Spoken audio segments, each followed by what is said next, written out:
Niin tosiaan tuonne sun tonteille on pikkasen kilpailu aika kovaa. Kyllä, että kyllä siellä on kovia miehiä vastassa. Mikä on itse asiassa hyväkin, että pääsee itsekin reenaa kovempia äijä vastaan. Niin Koposen Petteri ja Teemu Rannikko ja totta kai Antto Nikkarista. Siinä on kova ryhmä, että siinä on kova kilpailu ja se on hyvä näin. Että se kehittää meitä jokaista ja vie joukkuettakin eteenpäin. Kyllä mä uskon, että jokaisen paikalla mun mielestä on kova kilpailu ja se on vaan positiivista. Ja yleensä sanotaan, että mitä kovempi kilpailu, sitä enemmän kehittää pelaajia. Suomellakin aika tällainen tasainen ryhmä ja paljon kierrätystä, niin miten tärkeää uskot sen olevan sitten tuolla kisoissa, missä pelataan todella paljon otteluita lyhyessä ajassa? Kyllä se nousee varmaan suureen rooliin, että siellä on monta peliä, kovaa tämmöistä peliä.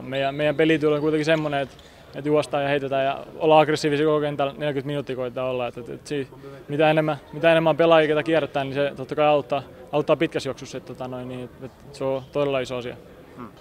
Niin tavallaan kerro, mitä itse henkilökohtaisella panoksella voit tuoda pientä lisää tuohon joukkueeseen, että tuo pieni mainospuhe menee tuolla takana haastattelua tekevälle Henrik Detmanin korviin. No, koko kentällä. Aina kun on kentällä, niin antaa kaikki. Puolustuksesta lähtee ja sitten hyökkäys tulee sitten omaa painolla siinä perässä. Että koittaa vaan juosta joukkueen kanssa ja tuoda palloa ja heittää, jos on paikka ja antaa kaikki suojaa. Puolustuksessa kuitenkin se pääprioriteetti mulle, että sieltä se lähtee se mun peli että sitä kautta sitten vaan täysillä. Miten paljon ne kisat jo kummittelee mielessä? En mä ole hirveästi miettinyt. Mä oon oikeastaan mennyt päivä ja leiri kerrallaan. Tässä on kuitenkin pitkä matka siihen, kun se kisakone starttaa. Mennään vaan päivä kerrallaan ja tehdään parhaansa ja koetaan kehittyä koko päivä. Ja varmasti mä uskon, että koko joukkue ajattelee samoin.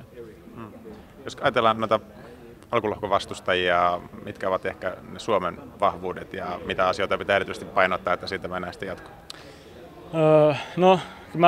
Me uskotaan varmaan siihen omaan peli kaikista nyt, että koetaan vähän vähemmän ehkä keskittyä siihen, että miten kaveri pelaa. Että koetaan vaikuttaa siihen meidän pelaamiseen, niin pistää kaverille painetta ja pistää ne tekemään virheet. Että sitä kautta niin saadaan omaa peli käyntiin. Että se aggressiivisuus varmaan nousee siihen, että me pelataan varmaan vähän eri lailla kuin muut, niin se nousee varmaan meidän edukset loppujen lopuksi. Niin tosiaan niille korisfaneille, jotka ei välttämättä tiedä, mikä on Suomen oma peli, niin kerro vähän, mikä on Suomen peli. Eli aggressiivinen, ylhäältä puolustaa mahdollisimman paljon ja painostetaan takamiehiä ja pelataan linjoja yli, ettei saada helppoja avauksia. Ja sitten kun saadaan pallon, niin juostaan ja kyllä ne nopeat kolmesta on meidän niin tappava ase ollut tähänkin mennessä. Että sitä koetaan villillä ja hyvä joukkuepeli. Että se kuitenkin sillä mennään pitkällä loppujen lopuksi, että yksilöä tätä peliä ei voita kuitenkaan.